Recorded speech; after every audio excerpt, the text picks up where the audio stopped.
As I've said before, this is a beauteous and invigorating city of 22 million people, populated by a wondrous fabric of communities where the architecture at every turn defies gravity, the shopping for exquisite goods is abundant, profound art and oxygenated color exists everywhere with omnipresence, and multi-million-dollar restaurants gaggle throughout the city to gastronomically impress in uber-chic splendor. And now, The Edwin Black Show.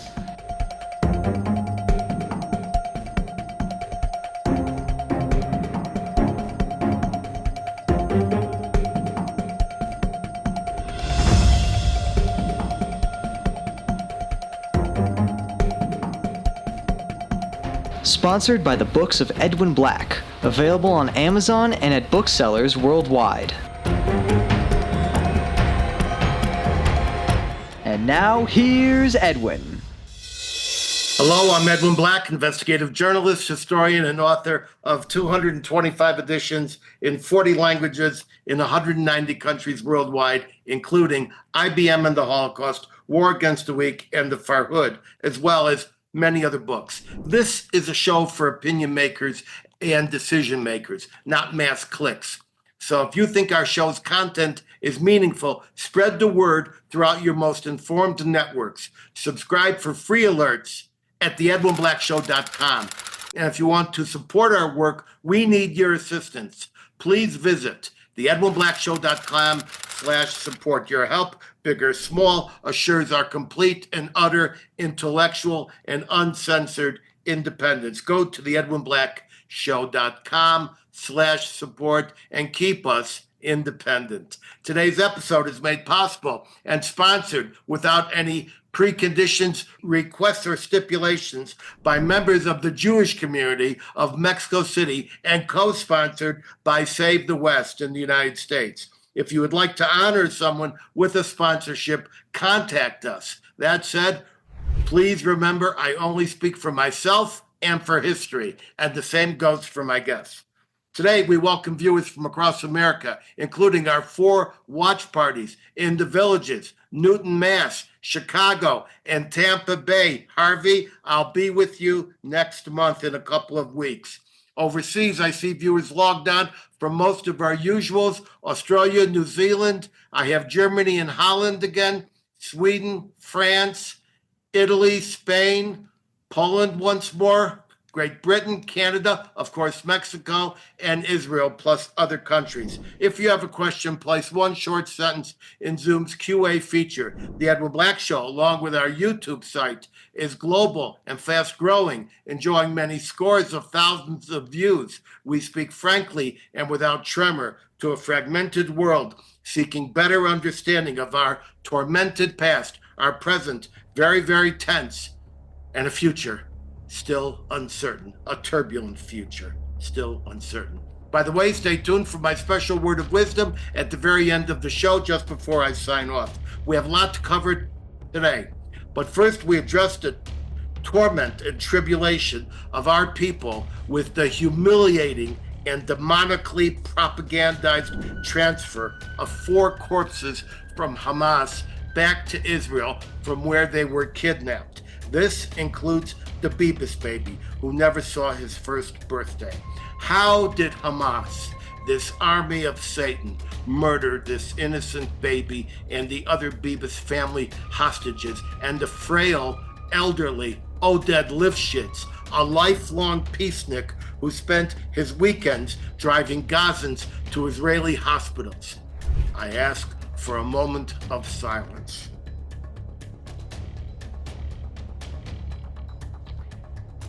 And remember that silence, because the next sounds you hear will be the mighty, historic, and earthquaking booms of Israel's step-by-step total triumph over Hamas, Iran, and the other fingernails of Satan's hand.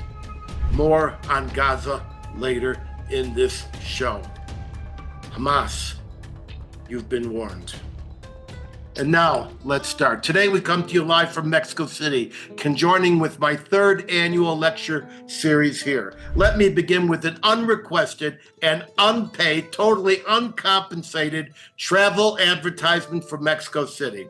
As I've said before, this is a beauteous and invigorating city of 22 million people, populated by a wondrous fabric of communities where the architecture at every turn defies gravity. The shopping for exquisite goods is abundant. Profound art and oxygenated color exists everywhere with omnipresence, and multi-million-dollar restaurants gaggle throughout the city to gastronomically impress in uber-chic splendor. This is Rodeo Drive on steroids, people. The hotels are monuments of hospitality. So, the next time you consider booking a vacation to Europe or Canada, where the Jews are hiding their mezuzahs and wondering if their synagogue will be firebombed before Shabbos, consider Mexico with its fascinating, diverse, vibrant, and totally with it Jewish community, where Jewish people prosper and walk with an erect musculature. Travel here, connect with effervescent Mexican people and Mexican jewelry. Now to brass tacks. The Democratic Party is in shambles, and its own leaders are mocking their public stupidity, now reduced to weird dancing, sophomoric chants, union songs from the 30s, not to mention screaming obscenities, hoping someone other than C-SPAN will notice, and mostly their grinding irrelevance. The just released Quinnipiac poll found that only 21% of voters, that's a new low, said that they approved of the job that Democrats are doing in Congress, a new all-time low, while 40% of the voters said they certainly approved of the job Republicans are doing in Congress. And yes, that's an all-time high since the survey started in 2009. The Democrats are relying upon their time-tested, synchronized chirping of falsehoods and name-calling. But these are new times. The old legacy Pravda media is flatlining. CNN's audience has cratered.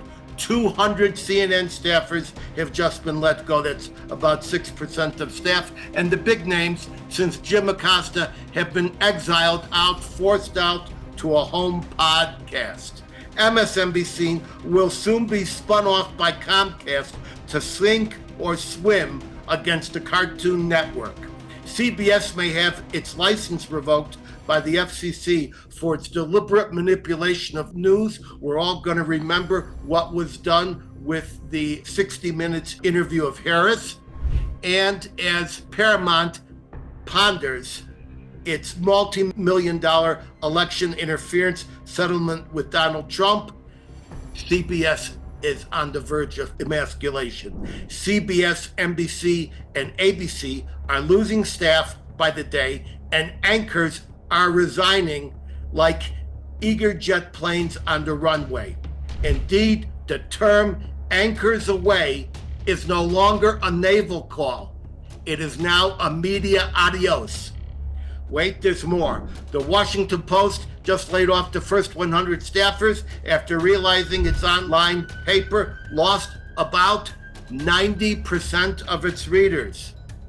The New York Times is blockading the doors because its readers and advertisers are vanishing. Yet Fox has become the new monster media giant, attracting more depressed Democrats and eager independents, all yearning for some learning that they did not receive at CNN and MSNBC. Indeed, Fox has an audience that is now many times greater than CNN and MSNBC combined. No greater example of Democratic hysteria, vituperated, accelerated, and exhilarated can be seen by what comes out of that little canyon of fear-mongering. Nothing more than the histrionics around Elon Musk and Doge, the Department of Government Efficiency. For weeks, the Democrats have been shrieking and literally doing protest boogies that even Democratic leaders concede are moronic, claiming Elon Musk and his youthful investigative musketeers, that's mine, I want credit for it if you use it, His musketeers are not government employees and have no right to dig in and expose the utterly nauseating truth about the trillionized fraud, waste, and abuse we have seen, which includes billions to support Jew hatred groups, anti-Israel terrorism, the subversion of American values, and which has created a broad, over-the-horizon web of masked slush funds that boggle the mind. In one case, Doge found $4.7 trillion in unlabeled and uncategorized payments in the Treasury Department. We now see the U.S. government will finally meet its long prayed for reform. This places the Democrats in the bizarro position of defending the worst cases of bad money, such as $26 million to help Guatemala go green. Guatemala, known worldwide for its massive rainforest. About 36.3% of the country is green rainforest. Some say the trillions need to be pruned with a scalpel, not a chainsaw. I say, Elon, drop the chainsaw. May I recommend an MK82 2,000-pound bunker buster. Pete Hegseth may have an extra one lying around. So what is the truth? Elon Musk's appointment is completely legal and proper pursuant to a 1962 law, Title 18, Sub 202, which created so-called SGEs, that is, Special Government Employees. Examples of earlier SGEs include the infamous Huma Abedin, who was hired by Hillary Clinton with access to all our top classified State Department secrets, even though Abedin was married to a serial sex maniac, Anthony Weiner. For years, the government has maintained an explanatory SGE website at, write it down, doi.gov/ethics/special-government-employees. Musk and his musketeers already have security clearance because of their involvement with SpaceX, which continuously works with classified military data. Trump has the legal power to create Doge as a contracted entity. This by virtue of the Presidential Reorganization Authority created by Congress in 1932, used by 9 presidents on some 16 different occasions since then. Congress has a legislative veto if one or both houses of Congress pass a resolution rejecting any specific presidential reorganization action or plan, and this process is referred to as a legislative veto. We haven't seen it. Rather than a veto, the majority of both houses of Congress have endorsed the president's efforts and his cabinet choices, who will oversee the process which of systematically, if excruciatingly, doing the president's reorganization, and Congress is approving these guys each and every day. Just a few minutes ago, Kash Patel was approved by the Congress constitutionally to lead the FBI, and they need help. Everything Doge finds is transparently available on its websites, X accounts, and endless press conferences and pronouncements. Musk himself has appeared for unscripted media appearances to face press questions, including the goofy questions. Yes, Doge investigators have access to IRS files, like 1,000 other IRS staffers that no one even knows. But we do know that the IRS substantiated more than 450 instances of willful, unauthorized access of taxpayer information by employees between fiscal years in the preceding decade.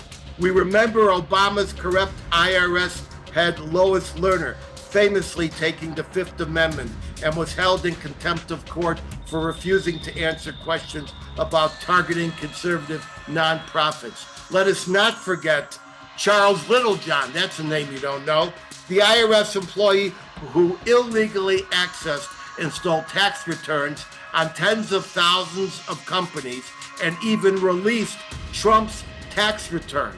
Littlejohn is now in jail, But last December, the IRS issued an apology and notice to, get this, 70,000 individuals and companies. This was not covered in the news, but yes, it happened.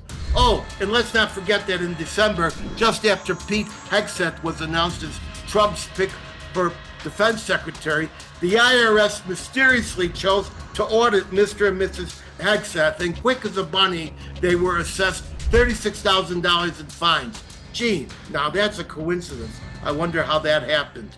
Remember, DOJ cannot modify a file. They can only access read-only files and then recommend action by the administration.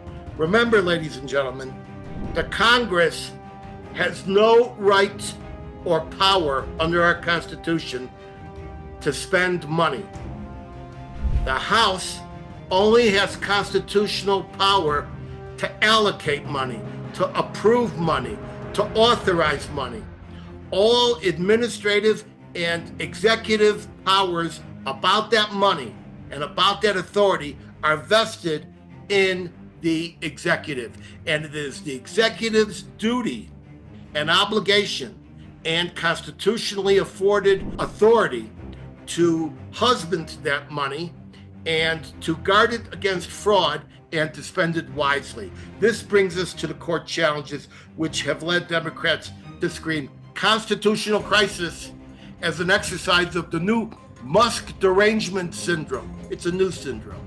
Here's how it works. Federal courts have duty judges available for emergencies. It functions kind of like night court, and often the least capable and beginner judges in thoroughly local political appointments man these courts. The progressives know how to venue shop to find just the right liberal judge in just the right moment in just the right left-wing district to secure a temporary restraining order. For example, they sought a leading LGBT judge and a renowned advocate for LGBT causes, U.S. District Judge Anna C. Reyes, to secure a temporary restraining order against Trump's decree banning transgenders in the military. Judge Reyes actually took the lead in pummeling and assaulting verbally the government. More than 17 such restraining orders have been initially obtained. Often these local judges rule with a nationwide order based on a legal authority that no one can find in law, and which members of the Supreme Court are about to rein in as an abuse of judicial power. Repeat, nowhere in law are local federal judges, many of these from duty courts, empowered to rule from Boston to San Diego. That's why there are 94 federal district courts.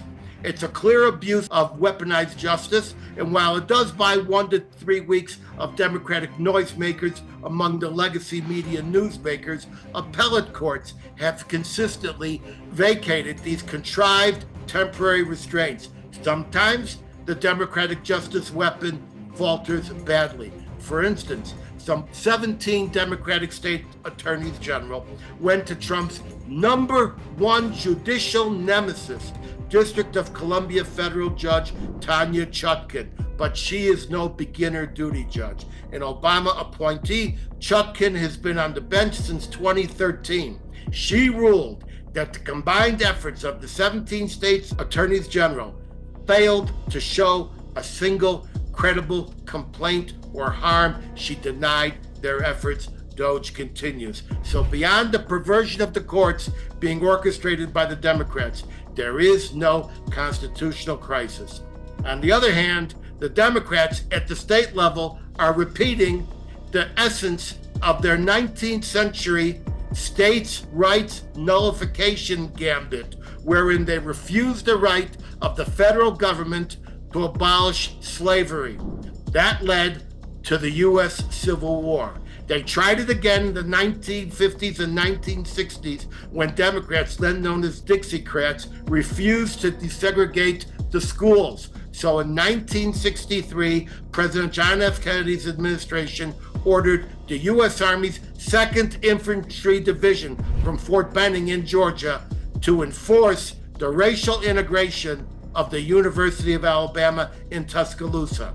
Alabama Governor George Wallace famously stood in front of the Foster Auditorium at the University of Alabama on June 11th, 1963, to stop the Negro invasion.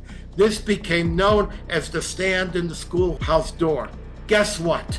The government prevailed. Wallace's segregation was mowed down by federal authority. Guess what? Here's an update. You're about to see the famed armed federal enforcement of immigration and deportation laws against local and state Democratic elected officials. We're talking to you, Massachusetts. We're talking to you, New York, Illinois, California. Justice and enforcement is coming your way. That's when you can ask me, because people will be going to jail. Officials, elected officials, will be going to jail. City councilmen, state legislators will be going to jail. That's when you can ask me whether another Democratic-sponsored civil war is about to erupt. Now to the Ukraine. Trump, Senor Trump, has no policies, only goals. He doesn't care if he uses a flower pot or a flamethrower. We see this unfolding now in Ukraine, where he has made some sloppy statements which may appear to be Putin-esque. Zelensky stupidly made the mistake of insulting Trump publicly, setting off a sequence of counter-punching comments by our esteemed president. Here's some clarification. Now, Putin's Russia started the war with an invasion. That's it. But me, you, and the world predicted it for weeks and months before it happened.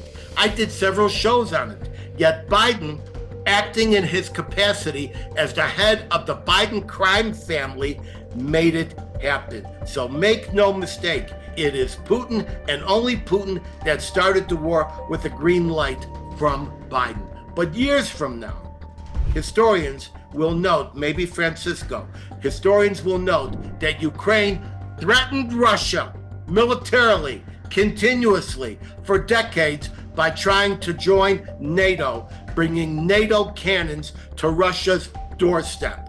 The following information from me is not from Putin, but gathered from NATO's documentation archive. I stand by it.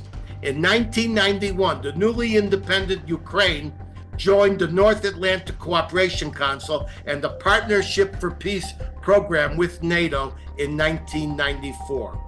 In 1997, Ukraine signed NATO's charter on a distinctive partnership pledging to join NATO. In 1997, the NATO-Ukraine Commission was created as the main body responsible for adding Ukraine as a military member. In 2008, at the Bucharest summit, NATO and Ukraine pledged that Ukraine would indeed join NATO as a full member. This declaration was reaffirmed by NATO leaders in 2009, and all of this was supported by our friend Barack Obama. NATO itself, ladies and gentlemen, write it down, is no longer a needed entity and is impossible to comprehend as a peace-loving organization when one of its permanent co-equal members, Turkey, is purchasing Russian weaponry such as the S-400, which is hoped to defeat our F-35s. Turkey has loudly announced it wants to retake the Ottoman territories it lost in 1922, and it wants to retake them by aggression. And this includes the obliteration of the Jewish state.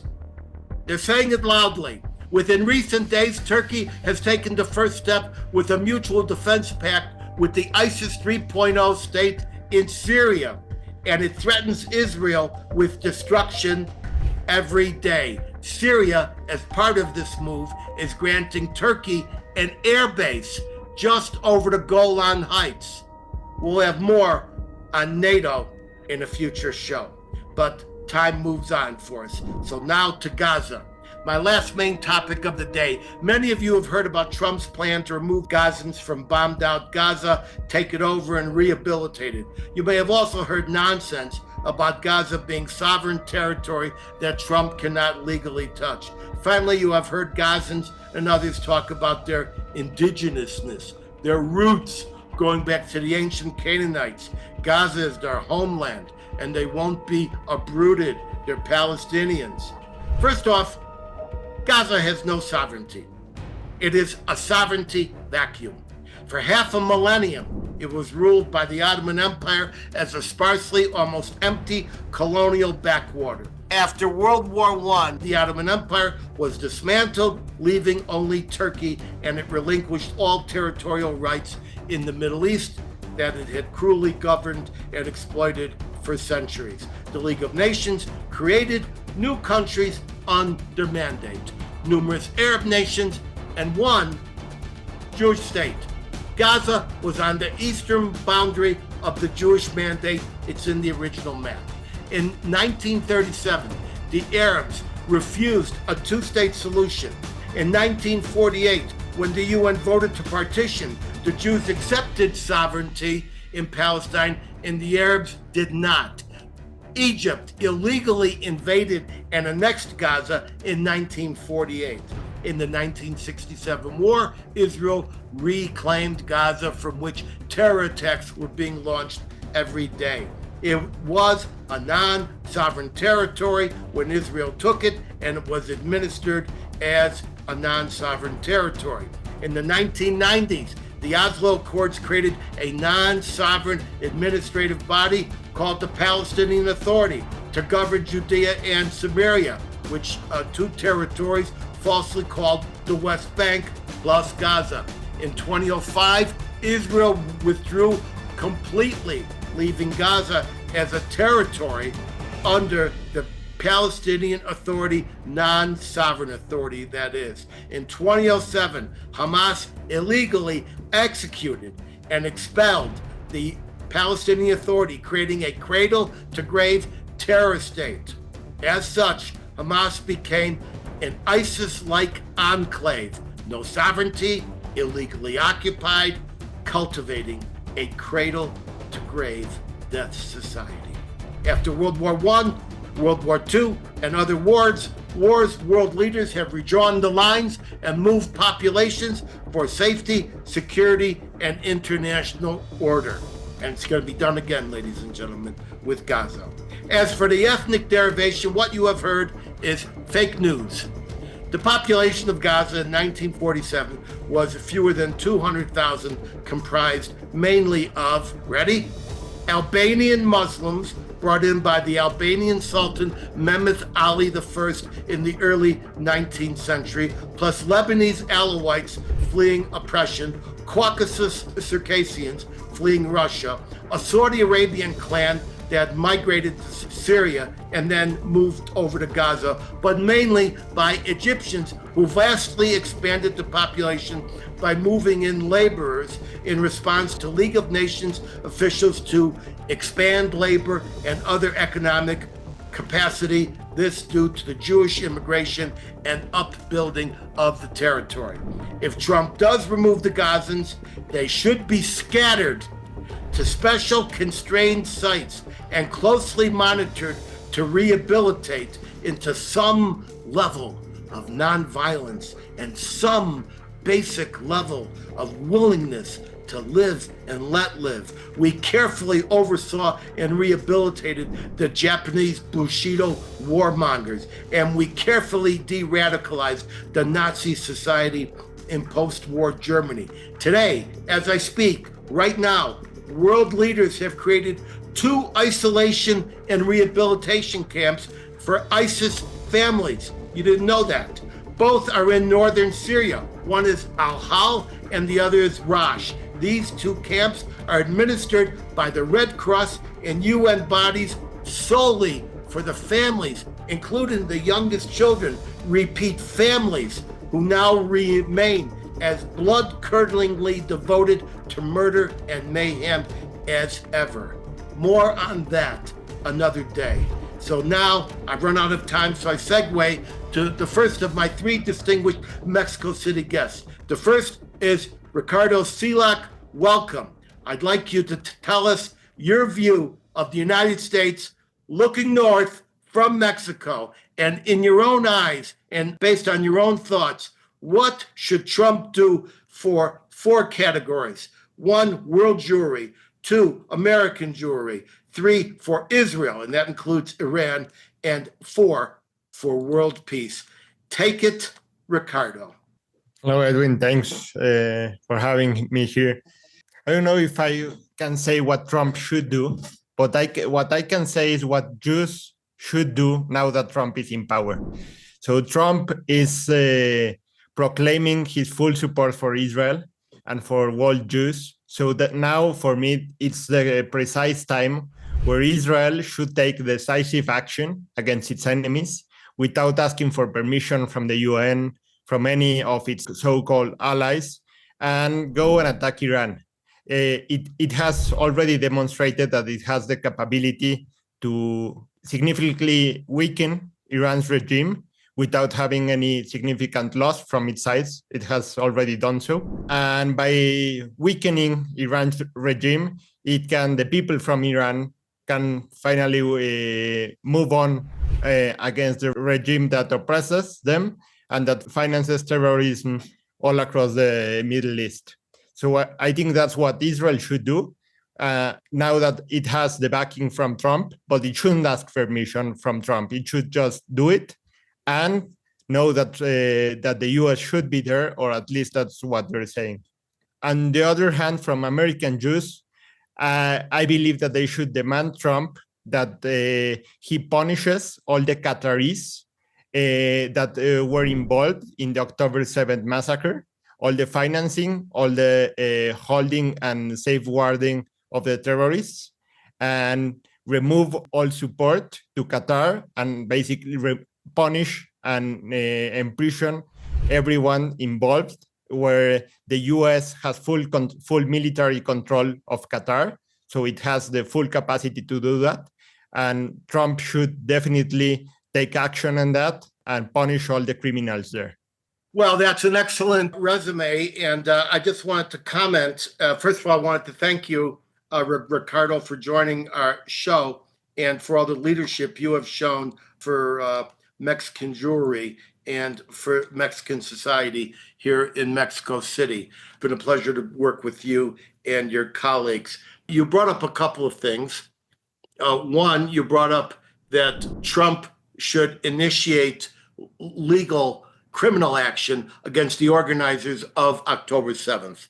And you'll be happy to know, I realize you don't get all the news in Mexico that I get minute to minute, but that within 72 hours of Pam Bondi being ratified as Attorney General, she opened a special investigation to identify the perpetrators and the bankrollers of October 7th, no matter where they reside, whether that's in Qatar or in Gaza City. And I think so that part of your demand is a good one, and one which is synonymous with the Trump administration. Of course, they've taken many other efforts to support American Jewry and world Jewry. They've already initiated certain diplomatic boycotts of South Africa, and which is only a baby step. They need much, much more. And they have started to expel the students who were causing the anti-Jewish riots on the universities. The first was a Chinese student from UCLA. That was within probably 100 hours of Trump taking his position. And they've now started to investigate all the organizations who are funding this. And finally, I should also mention that Trump got the airlines to restart their flights to Israel. And finally, the Trump administration is eyeball to eyeball with me, you, and the other Mexican intellectuals on this show that Israel should take out Iran and its nuclear infrastructure. That was tried twice and blocked by the Obama and the Biden administrations, and this time it will not be blocked. And one other thing, you mentioned that Qatar should be taken down, neutralized, because I'm not sure that people know that Qatar is as important as Iran as a sponsor of anti-Jewish activity and anti-Israel activity and terrorist activity such as coming from Hamas and Hezbollah. You should also know that the Trump administration has just opened up lawsuits and investigations, criminal in nature, against all the universities have sponsored these anti-Jewish and anti-Israel activities. So there's a lot in the mix. We are now speaking on the 1-month anniversary of the Trump administration, and there's much more to come. But if you want to know what Trump is doing, as I said to a crowd here the other day, please don't judge him by his past. Please don't judge him by whatever Edwin Black says. Please don't trust whatever any other analyst says. Just pick up the newspaper in the morning and find out if what you expected has finally come to pass. Thank you very much, Ricardo. And now we want to turn to Johnny Nurko, another intellectual who is advocating for the Jewish community here. So I repeat my question to you, Johnny. And first of all, I again say welcome to the show. In your eyes, from your Mexican eyes, looking north, what are your thoughts on what the United States is doing? And appended to that, what should Senor Trump do for world Jewry, American Jewry, Israel, which includes Iran, and for world peace in general? Take the screen, Johnny. Well, honored to be here, and thank you for inviting me. As Mexicans, we understand how corruption works. If you ask any Mexican, they know that they live in a corrupt system. So when we Mexican Jewish leaders see what Trump is doing, we know that he is an illusion, that the same eugenics families are still running the United States. The same corporations are running the United States. And we know that maybe he, as Francisco likes to say, they're doing a limited hangout, and the results might be temporarily good, but at the end, they will be the same. So we know that what starts with the Jews never ends with the Jews. And we have learned in the Mexican Jewish community to defend ourselves and to build strong institutions and mechanisms to guard our own security, because we know that we live in a corrupt system. So what Trump should do, I don't know, as Ricardo well said, but I invite Jewish leaders from around the world to visit Mexico and understand how we're running this community and how to invite other Western leaders to join the fight. Okay, well, thank you for those pretty important observations. Let me respond as follows. I echo your invitation to international Jewry, especially in the United States, which is just a couple hours north of here. Come and visit and integrate and assimilate and be friends with and brethren to the Mexican Jewish community. It's a fabulous community. Now, what you said about eugenics is totally wrong. And the idea that there would be a CIA-style hangout where they would create the illusion of success and the illusion of progress, that's also totally wrong. And I hope we're not going to hear any more of that on this show, because it's not correct.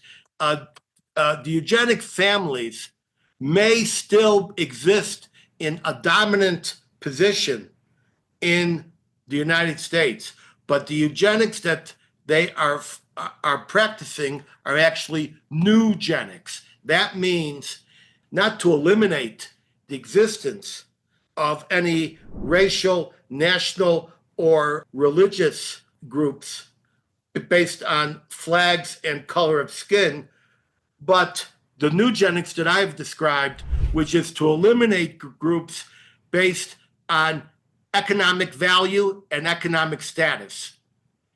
And that is to turn them into pawns. While experts like me can talk about new eugenics. We can't call this the old eugenics because that's gone and has been gone for at least 30 or 40 years. Now, as to whether this is a hangout to create the illusion of success, here's how we treat the illusion of success. Please give me the illusion. Have success. Defund the Palestinian Authority security forces, as was done yesterday. Neutralize the PA and Hamas. Open up the Abraham Accords, not only to 4 or 5 countries, but to the entire Middle East. Disarm nuclear stockpile of China, Russia, and the United States and other countries. Demilitarize. Expel the anti-Semites. If that's the kind of illusion that we're looking for, bring it on. Give me the illusion. All the smart people who watch my show, all the smart people who are watching this show right now, know that there is trepidation and shakiness from minute to minute about what Trump will and will not do. But he cannot be judged on his rhetoric. He can only be judged on his achievements. And those achievements in 30 days are more monumental than every fast-talking Democrat or Republican that we have seen in our lifetime. Do you have a comeback from Senor Johnny? So, yeah, I agree totally on the new eugenics. And I would just say that you perfectly know that this philosophy of anti-Semitism and anti-Jewry has just evolved during the history. So eugenics or eugenics, if the same family still runs, the same values still apply. So I would think that the end result will be the same. If these illusions of success are in fact successful, I will say that they are limited. And that, as Francisco likes to say, they are giving us pistols, meaning the Jews, and they are arming our enemies with nuclear bombs. So, they give us pebbles, they give us small wins. Well, the important thing is the end result. I'm enjoying your comment because that's a perfect one for me to respond to. The man you're referring to is Biden, who stopped the weapons, who approved scores of M1A1 tanks into Egypt in the last days of December of the Biden regime. The man you're talking about is Obama. I'm with you. America, world Jewry, perhaps the international order, was about to completely collapse. I said so publicly, I had shows about it. Hashem cut us a good deal. And it's true, it may take 40 weeks of wandering in the desert, but so far, every step, every outcome has been correct. So let's hope that Trump can satisfy you. Remember, all those MK-82 bunker busters, they were just delivered in Ashdod, the ones that Biden withheld. $200 billion worth of military aid in the pipeline.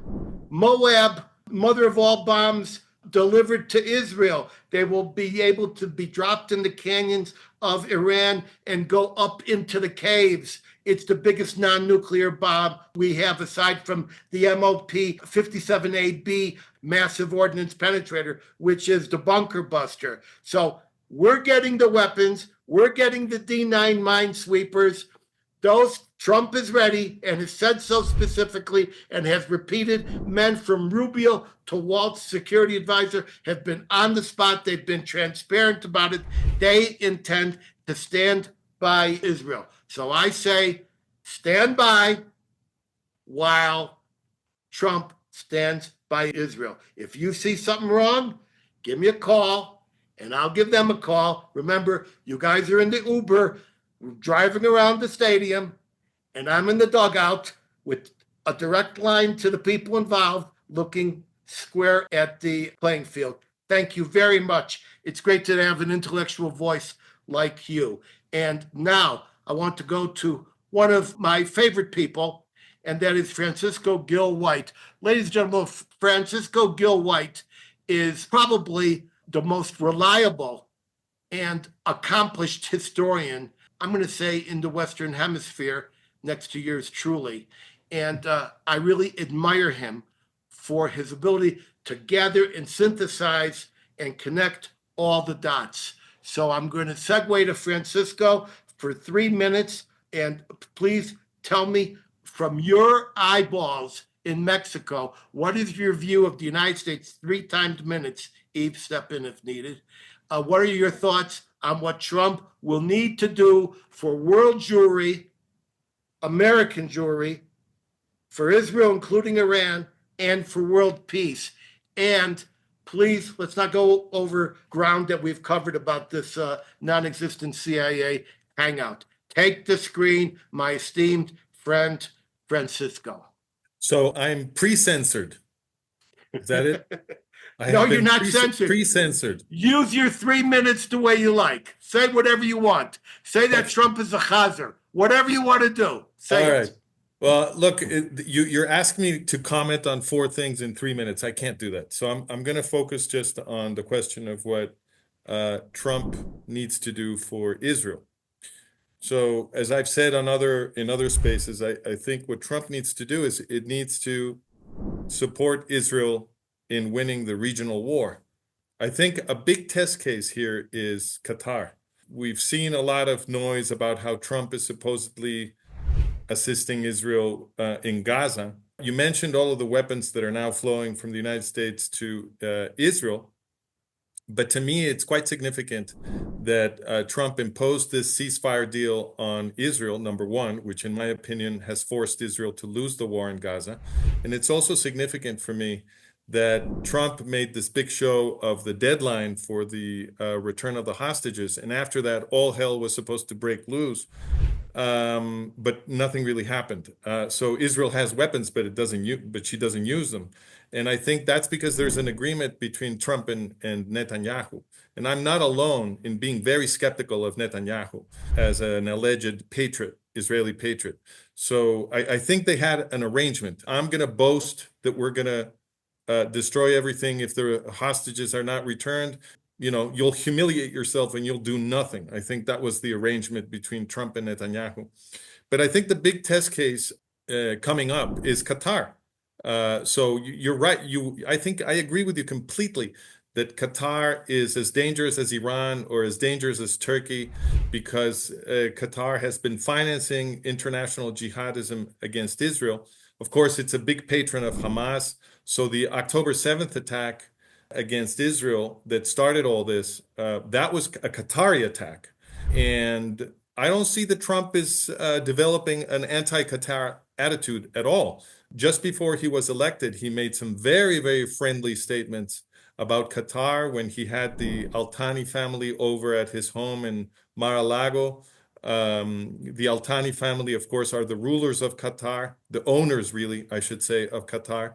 And then Biden had felt pressure to lean on the Qataris to expel the Hamas leaders from Qatar, but Trump told them to receive them back. So, and of course, Trump has all kinds of business deals in Qatar with the Emirates, with the Saudis and so forth. And that makes me think that he's not really interested in fighting jihadism. It's just a lot of noise. So we'll have to see if, so look, there's the most important U.S. military base in the Middle East is in Qatar. That's the headquarters of CENTCOM.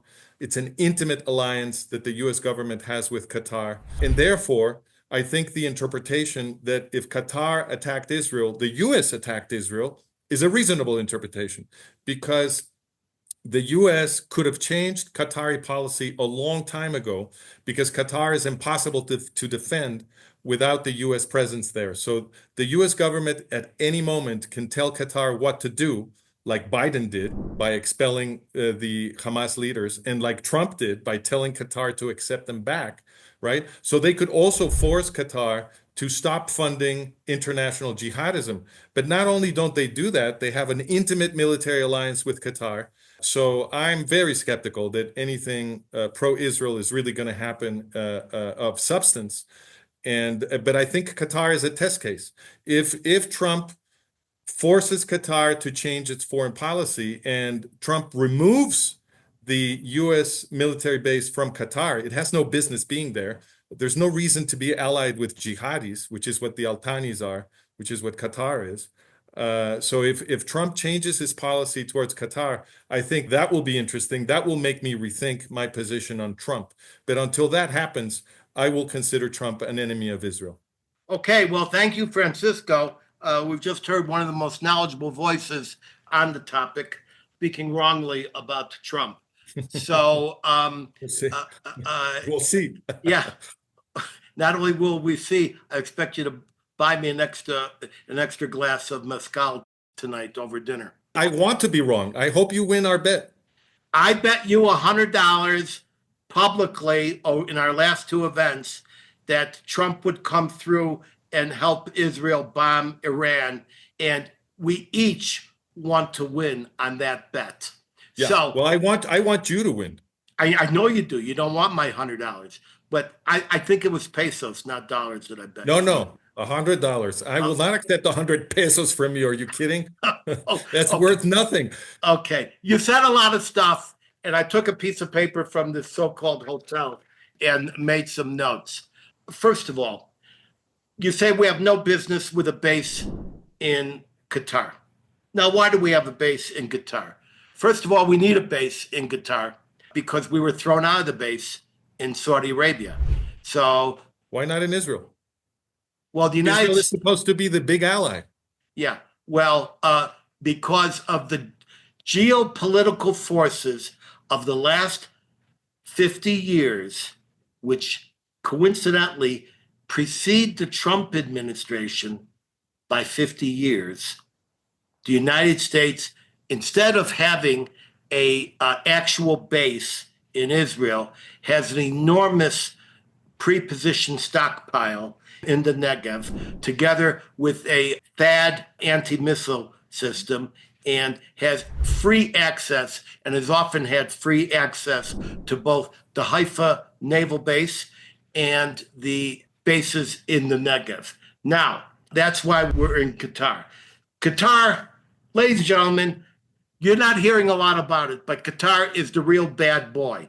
I'll be doing much more on Qatar, but Qatar is the tricky person. Not only have they hoodwinked the American administrations, not only have they hoodwinked many in the public, they convinced the Israelis, the Israeli government, to let them march into Gaza, loaded with giant suitcases of cold cash to pay Hamas. We don't have enough time to talk about this, but Qatar is the bad guy. Unlike my friend Francisco, I do not think that Qatar needs to be neutralized first. I think that Qatar is lower on the agenda than everything else that has to be done. But I predict that it will be done. But first, let's get rid of Iran. Now, you made a statement that not only did Qatar and Iran attack Israel on October 7th, but America did, because America was cohesively involved with Qatar. And to a large extent, they enabled Iran through Biden waiving of the sanctions. You are very correct in that, unfortunately. If I'm reincarnated in 50 years and you and I can share a bowl of Eskimos, which you have not yet given me, then we would be writing books saying, who enabled these Hamas forces to attack Israel on October 7th with the conjoining attacks of the Houthis and the Hezbollah? We would have to say that it was Biden. We would have to say it was America. We would have to say it was the war machine. And we would have to say it was not done in secret. So you're right about that. But that was then. That was then, and this is now. Further to your comments, you say Trump forced a bad hostage deal. Well, you may find this hard to believe that in December of 2024, Trump was not actually the president. It was actually Joe Biden. And he had to operate within the constraints of the pre-presidential environment that he had. Now, when he says the gates of hell are going to open, it doesn't mean that at 12:01, the gates of hell open up and out comes all the forces of hell. As Netanyahu said, the gates of hell shall open, and it'll be up to us to let you know what comes out when. Now, what do we see? We see a terrible day in Israel when 4 coffins come back. Israel is reinvigorated to fight the fight, and America is standing with Israel materially, rhetorically, diplomatically, in the front yard, in the backyard, on the roof. And they are telling Israel, do what you got to do. And you know as well as I, there's over 100 Israeli tanks lined up on the border now with Rafah. And that Israel and Rubio and Hegseth and Trump and Netanyahu have all said there will be no role for Hamas to exist in any governmental, military, or societal level when we're done with them. So we have to cut a break there. Now, and by the way, I hate that deal. You won't find one person in Israel who will not say, I'm so happy for that deal. I hate that deal. We all hate that deal. But they took our babies. They took our children. Now, when you say Trump is a do-nothing guy, you're mixing up Biden with Trump. Biden was the guy who pretended to be the friend of Israel and stabbed it in the back at the UN. Obama was the guy who pretended to be a friend of Israel and stabbed it at the back of the UN. Biden is the guy who pulled back the bombs. Biden is the guy who enabled this vast administrative infrastructure to afflict Israel. Now, I think there's a lot to be done that Trump needs to do. But remember, I know you don't want to wait an extra 24 hours. You surely don't want to wait an extra 24 days. But I think he's got to take down Canada. Now, listen here. The Jews in Canada are under assault. The Jews in Montreal can't even go to their synagogue because they're not sure it's going to be firebombed by Shabbos and they're going to be ambushed. And Canada, which is a falling apart country, Canada, which has been overrun by a Palestinian pro-Arab, anti-Israel, pro-Hamas voter base. I know Sharon is watching the show right now and she's free to ask a question. Canada is a threat to world Jewry, and Canada must be tariffed into compliance, and we should cancel our trips to Canada. We love Canadian rye.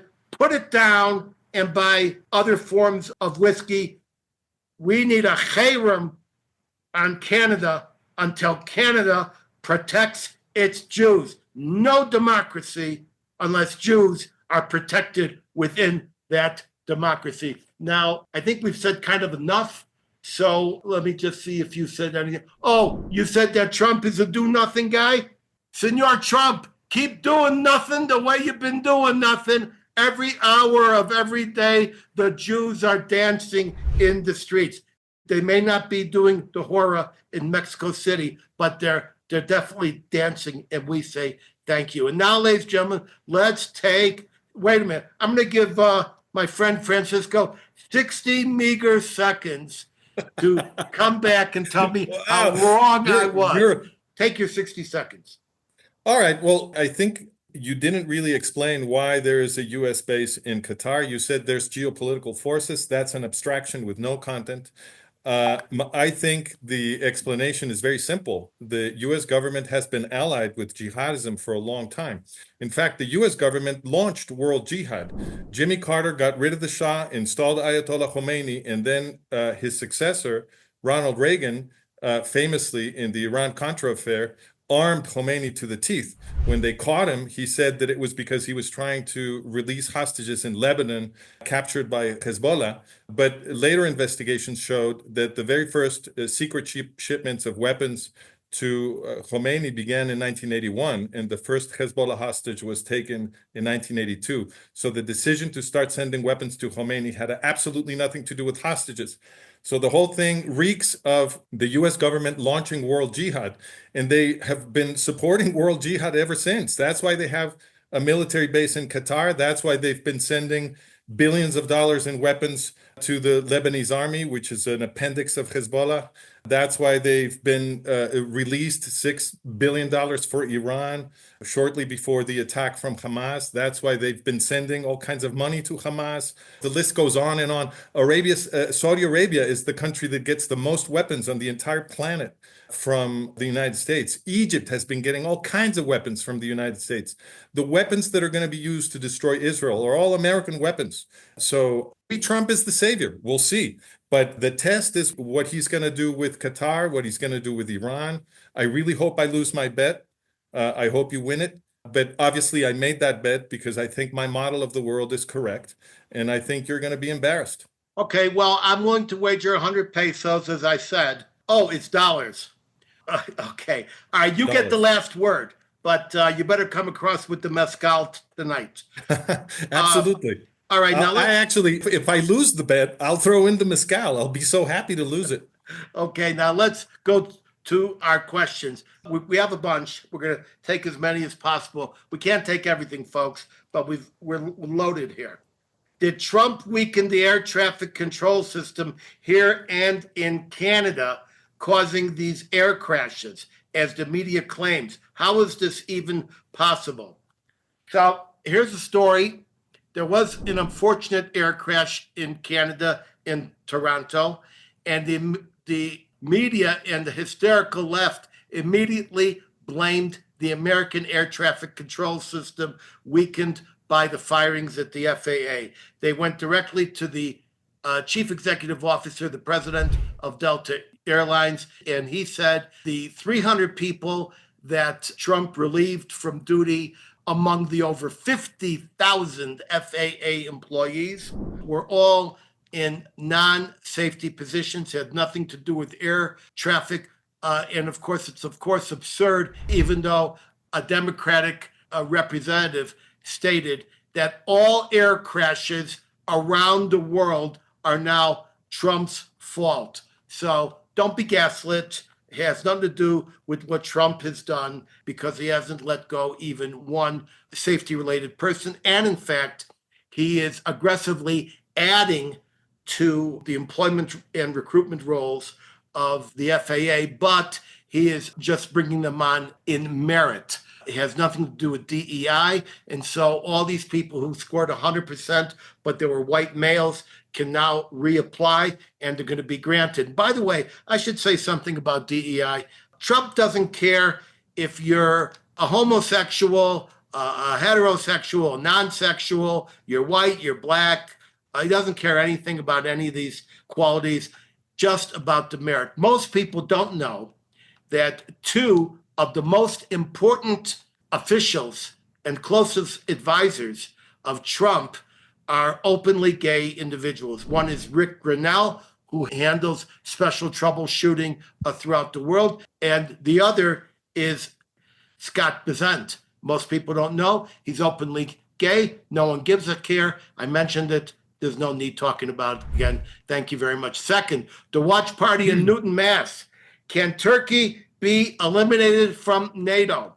Most experts say no, because the NATO charter makes it possible to join, but doesn't make it possible to expel. However, Article 13 of the NATO charter does make it possible for a country to withdraw from NATO, but the wording is so vague that it could be pretzeled into an expulsion. However, if NATO were expelled, it would just turn up the international heat on with Turkey, and I think that needs to be. I, for one, no longer see the need of NATO. I would rather see rational alliances that create and enforce, create and enforce peace? Thank you for that question. I'm going to ask my friend Francisco to chime in for 1 minute on NATO. What do you think? Well, I mean, I agree completely with you that, as you said in our previous event, that there's no reason for NATO to exist, and still less any reason for NATO to be expanding eastwards, which only creates conflict. But Turkey, I mean, why is Turkey in NATO? I mean, that actually is more fodder for my line, because Turkey has been an Islamist country for a while now, and the US government has a deep alliance with Turkey. So I think it's all part and parcel of the same complex. I'm going to interrupt you for time. We have a base at Cielak, a NATO base at Cielak, and we needed that, as well as the secret radar installations in Turkey during the Cold War, during the Cuban Missile Crisis. We're over that, okay? We have long-range jets. We have bases outside of Qatar. We have bases in Djibouti, and we can move a B-52 from St. Louis anytime we want. We have oversight at all. We have overwatch at all times. But one day, you and I, Francisco, going to have to do a look you squarely in the eyes discussion on why the hell NATO is still existing and whether we need to be part of it. Thank you for that question in Newton, Mass. Let me move to Isaac in Mexico City. Will you change your mind on Trump if he fails to invade and destroy Qatar? Here's my answer. If Trump does everything else and he doesn't invade or defang Qatar, then I will still support Trump for everything else he does. You know, in Passover, they like to sing the song Dayenu. If you had only done this for us, it would be enough. If he only did this for us, it would be enough. If he only did this for us, it would be enough. If Trump does 50% of what he has been promising, and we collectively on this show, appearing and listening, expect of him, if he does 50% of that and leaves the next 50% to J.D. Vance when he inherited, yes, I will support Senor Trump. So that's my answer. Next question. Chris in Vancouver, Canada. Based on your analysis in 2022 on a previous show that Eastern Europe is being threatened by what you referred to as a political bully, how has Putin's aim to reestablish the USSR, or the threat that you stated back then, how's the threat from Putin changed? And the answer, ladies and gentlemen, is the threat changed at approximately 12:01 on January 20th, 2025, when Senor Trump took over. There was more than one hegemonistic force in this world. There was the Russian Empire trying to reestablish, the Ottoman Empire trying to reestablish, and a Chinese emerging empire. And the world was in real trouble. And we are lucky that Trump came forward to fix these things. Now, they all can't be fixed at the same time. I know that my friends here in Mexico City want to take Qatar down first and everything else second, but it's not going to be that way. Qatar is on the list, but it's an alphabetical list. So Q is down there. All right, ladies and gentlemen, we're out of time. Hold for my closing word of wisdom, just 2 minutes away. But first, I want to thank my very knowledgeable guests who shared their wisdom and took time from their schedules. And I mean Johnny Nurko and Richard Cielak. And I also mean my esteemed friend, Francisco Gil White. I can tell you that several other people tried to be on the show, but they couldn't make it for various reasons. I want to also thank my talented international team, including Eve in New Jersey, Holly in Nashville, Rebecca in the Philippines, Christine in Indiana, as well as many others in numerous additional cities around the world. My team, each of them, is comprised of very dedicated people. We all owe them. I'll see everyone back here in 2 weeks, 3 p.m. ET. You want to be a friend of the Edwin Black Show? Please go to theedwinblackshow.com/support. keep me independent. You want to hear me in person, watch my website for events, consult my events page at edwinblack.com. Until then, head over to any Barnes & Noble in the USA or any Amazon, Walmart, iTunes Books, Google Books, Kobo, or Audible.com platform in 190 countries across this rolling, toiling, boiling planet where you can find any of my 225 book editions, such as IBM and the Holocaust and Banking on Baghdad. You want an autographed copy? Cool. Just go to edwinblack.com and click books. Get access alerts to participate live, as you've seen here, in future shows at theedwinblackshow.com. You'll see a much enhanced and exquisitely produced version of this very show in about 3 weeks, and prior episodes as well, by subscribing to our YouTube channel at The Edwin Black Show and click that notification button like tens of thousands of others. You will love them. We put new ones up each week, produced by a bold international crew. Follow me at Edwin Black Book on X as well as Facebook. And now for my closing word of wisdom. Whatever you do will make history. Whatever you fail to do will also make history. I'm zooming out from Mexico City. Bless all of you and pray for all that is unfolding before our very eyes.